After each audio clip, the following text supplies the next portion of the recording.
ചെന്നൈയിലെ cent Thomas mount എന്ന സ്ഥലത്താണ് ഞാനിപ്പോഴുള്ളത്.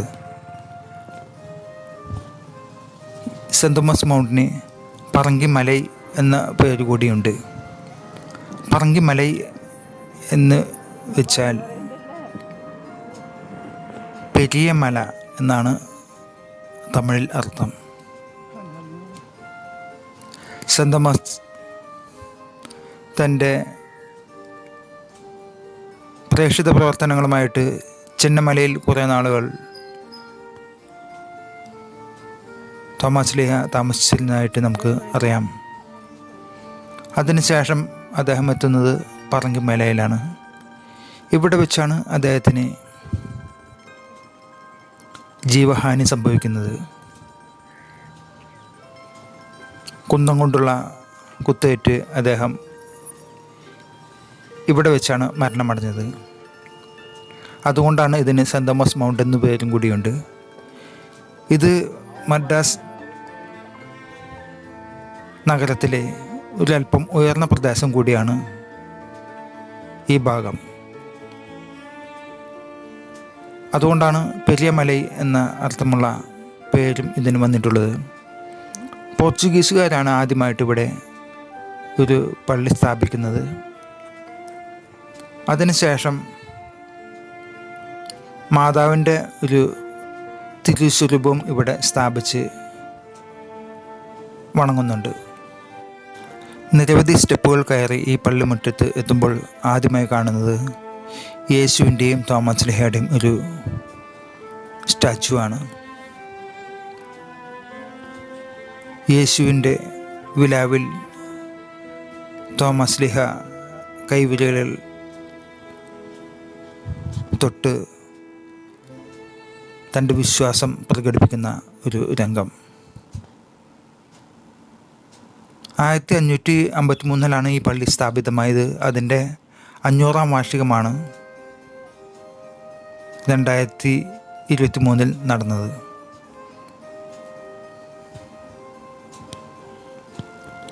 ചെറിയൊരു ദേവാലയമാണ് ഇവിടെ സ്ഥാപിച്ചിട്ടുള്ളത്. ആദ്യമായിട്ട് ഈ ദേവാലയം ഇവിടെ സ്ഥാപിക്കുമ്പോൾ ഇത് ഒരു ലൈറ്റ് ഹൗസായിട്ട് നാവികർ കണക്കാക്കിയിരുന്നു. ബ്രിട്ടീഷ് പോർച്ചുഗീസ് കപ്പലുകൾ ബംഗാൾ ഉൾക്കടലിലൂടെ പോകുമ്പോൾ അവർ ഇത് ലൈറ്റ് ഹൗസാക്കി കണക്കാക്കി പോന്നിരുന്നു എന്നാണ് ചരിത്രം പറയുന്നത്. സെൻറ് തോമസിൻ്റെ അവസാന കാലം ഇവിടെയായിരുന്നു. ഇവിടെ വെച്ചാണ് അദ്ദേഹം വധിക്കപ്പെടുന്നതും. നമുക്ക് പള്ളിക്കകത്തേക്ക് പ്രവേശിക്കുമ്പോൾ കാണുന്നത്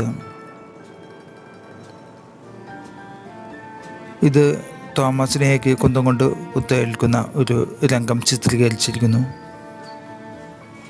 തോമസ് ലീഹ യേശുമായിട്ടുള്ളൊരു രംഗം ഇപ്പുറത്തും നമുക്ക് കാണാൻ സാധിക്കും. വളരെ പഴക്കമുള്ള ഒരു കൊച്ചു ദേവാലയമാണ് സെൻറ് തോമസ് മൗണ്ടിൽ നമുക്ക് കാണാനാവുക. ധാരാളം ടൂറിസ്റ്റുകൾ ഇവിടെ ദിനം പ്രതി എത്തിച്ചേരുന്നുണ്ട്.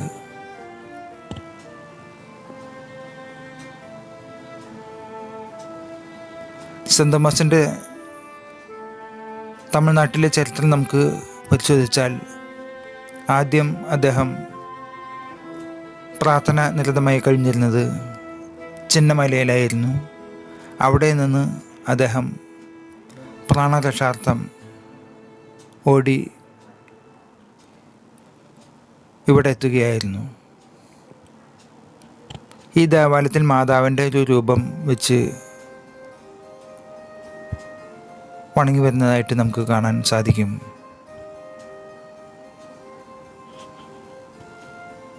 മനോഹരമായ ഒരു അൾത്താര. My Lord my God. ഇത് പോർച്ചുഗീസ് ഭാഷയിൽ ഈ പള്ളിയുടെ മുഖഭാഗത്ത് ഒരു ബോർഡ് എഴുതി വച്ചിട്ടുള്ളതായി നമുക്ക് കാണാൻ സാധിക്കും. പള്ളിക്ക് പുറത്തേക്ക് നമുക്ക് കടക്കാം.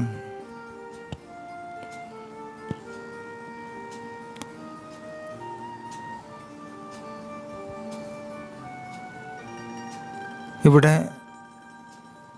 ഫ്രാൻസിസ് സേവ്യർ, ജോൺ ബ്രിട്ടോ, അതുപോലെ തന്നെ ദേവസഹായം പിള്ളയുടെ തിരുസ്വരൂപങ്ങൾ നമുക്ക് കാണാൻ സാധിക്കും. പള്ളിക്കകത്തെ രൂപങ്ങളാണ് നാം ഇപ്പോൾ കാണുന്നത്.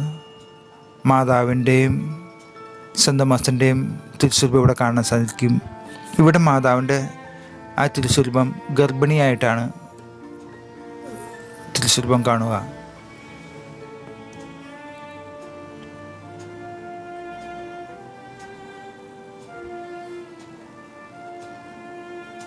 മനോഹരമായ ഒരു ഹിൽ ടോപ്പാണ് ഇവിടെ.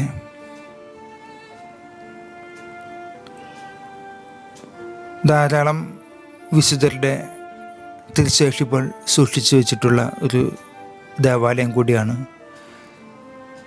സെൻ്റ് തോമസിൻ്റെ അനേകം പോസ്റ്റൽ സ്റ്റാമ്പുകൾ നമുക്കിവിടെ കാണാൻ സാധിക്കും.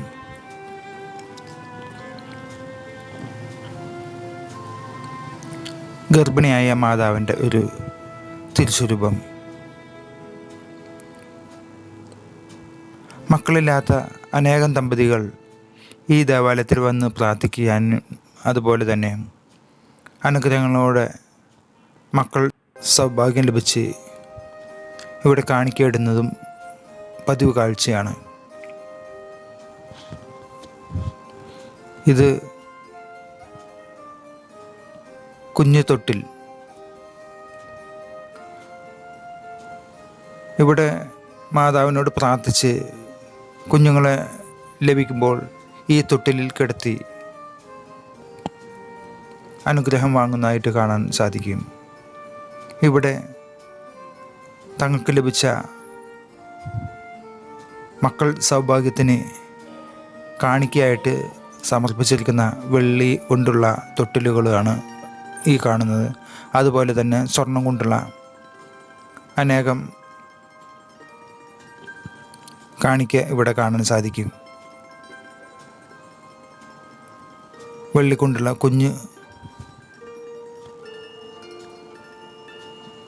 തൊട്ടിലുകൾ.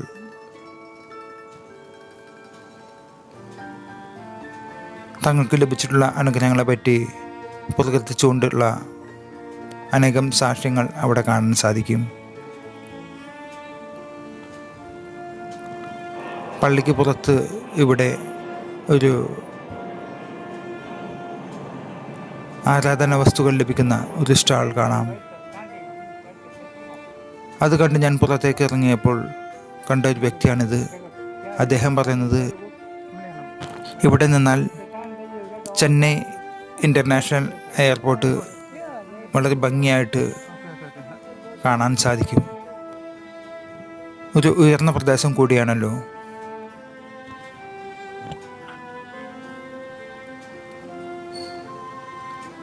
ഞാൻ തോമസ് ലേയാക്ക് ജീവഹാനി സംഭവിച്ച ആ ചെറിയ പള്ളിയിലേക്ക് നടന്നെടുക്കുകയാണ്. നിരവധി സ്റ്റെപ്പുകൾ ഇറങ്ങി വേണം ആ പള്ളിയിലേക്ക് എത്തുവാനായിട്ട്. അപ്പുറത്ത് നവീകരണ പ്രവർത്തനങ്ങൾ നടക്കുന്നുണ്ട്.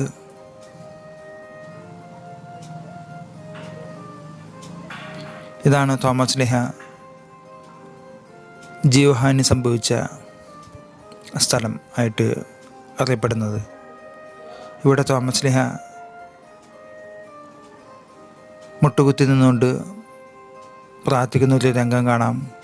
നമ്മിപ്പോൾ കാണുന്നത് ഈ ദേവാലയത്തിൽ തോമസ് ലേഹയുടെ മൃതശരീരം അടക്കം ചെയ്യുന്നതിനുള്ള കാര്യങ്ങൾ നടക്കുന്ന ചിത്രീകരിച്ചിട്ടുള്ള ഒരു ഭാഗമാണ്. ഈ ഭാഗത്തായിട്ട് തോമസ് ലേഹയ്ക്ക് കുന്തം കുത്തേൽക്കുന്നതായിട്ടുള്ള ഒരു രംഗം ചിത്രീകരിച്ചിട്ടുണ്ട്.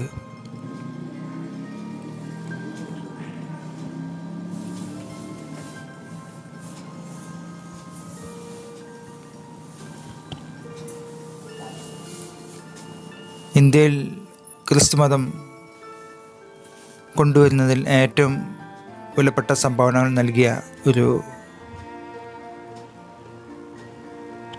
അപ്പസ്തോലനാണ് തോമസ് ലീഹ. യേശുവിൻ്റെ 12 ശിഷ്യന്മാരിൽ പ്രധാനിയായ തോമസ്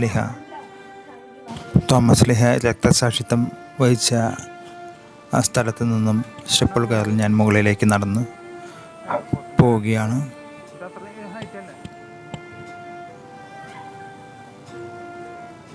ഇവിടെ നമുക്ക് ഒരു വലിയ കുരിശുരൂപം കാണാൻ സാധിക്കും.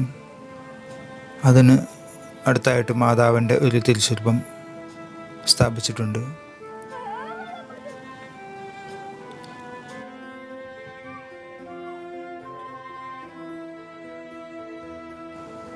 ഇവിടെ യേശുവിൻ്റെ ഒരു ക്രൂശിത രൂപം, അതിന് താഴെ മാതാവ്, അതുപോലെ തന്നെ മറ്റു സ്ത്രീകളെ കാണാൻ സാധിക്കും. ക്രിസ്മസ് കാലമായതിനാൽ ക്രിസ്മസ് പുൽക്കൂട് ഇവിടെ കാണാം.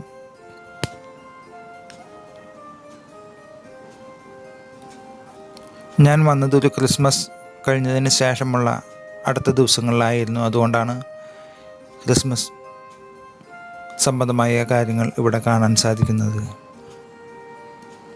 ഈ പള്ളിക്ക് ഇടതുവശത്തായിട്ട് ഒരു ദിവ്യകാരുണ്യ ആരാധന ചാപ്പൽ കൂടിയുണ്ട്. അവിടേക്കാണ് ഞാനിപ്പോൾ പ്രവേശിക്കുന്നത്.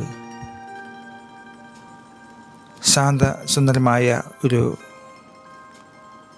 അന്തരീക്ഷം ഈ ദേവാലയത്തിൽ നമുക്ക് അനുഭവിച്ചറിയാനാവും.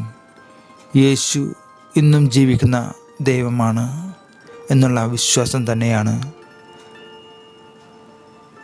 ക്രിസ്തു മതത്തിൻ്റെ അടിസ്ഥാനം. ധാരാളം ടൂറിസ്റ്റുകളാണ് ഇവിടേക്ക് ദിനവും പ്രവഹിച്ചുകൊണ്ടിരിക്കുന്നത്. തമിഴ്നാട്ടിൽ നിന്ന് മാത്രമല്ല, ഇന്ത്യക്കകത്തു നിന്നും വിദേശികളും ഈ ദേവാലയം സന്ദർശിക്കാൻ എത്തിച്ചേരുന്നു.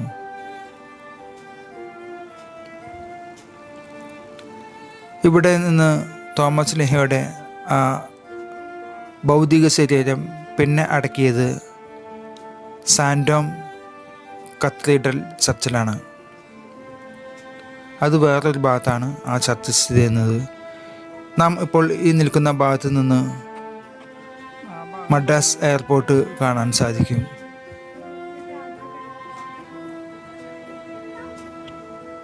ഹിൽ ടോപ്പിലെ ഈ ദേവാലയം സന്ദർശിച്ചതിന് ശേഷം ഞാൻ മടങ്ങി യാത്രയാവുകയാണ്. ധാരാളം ടൂറിസ്റ്റുകൾ ഇപ്പോഴും ഈ ദേവാലയത്തിലേക്ക് പ്രവേശിക്കുന്നത് നമുക്ക് കാണാൻ സാധിക്കും. ഈ ഹിൽ ടോപ്പിന് ചുറ്റും മിലിറ്ററി റിസർവ്ഡ് ഏരിയയാണ്. ഇവിടേക്ക് വരണമെങ്കിൽ ടാക്സിയോ ഓട്ടോറിക്ഷയോ പിടിച്ചു വരണം. പറങ്കിമലൈ റെയിൽവേ സ്റ്റേഷനിൽ നിന്ന് ഇങ്ങോട്ടേക്ക് ഏകദേശം 4 കിലോമീറ്റർ ദൂരമുണ്ട്. മറ്റു വാഹന സൗകര്യങ്ങൾ ഇല്ല. അതിനാൽ ടാക്സിയോ ഓട്ടോറിക്ഷയോ പിടിച്ചു വരണം. ഞാൻ പറഞ്ഞുവല്ലോ, ഈ ചർച്ചിന് ചുറ്റും മിലിറ്ററി ഫോഴ്സിൻ്റെ റിസർവ്ഡ് ഏരിയയാണ്. അതിനാൽ ജനവാസം വളരെ കുറവാണ്. തോമസ് ലീഹയുടെ ആ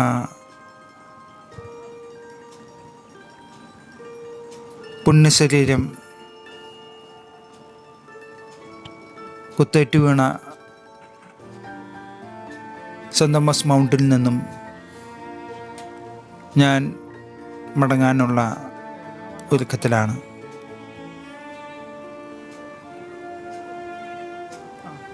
ഇനി എൻ്റെ യാത്ര തോമസ് ലീഹയെ അടക്കിയിട്ടുള്ള സാൻഡോം ചർച്ചിലേക്കാണ്.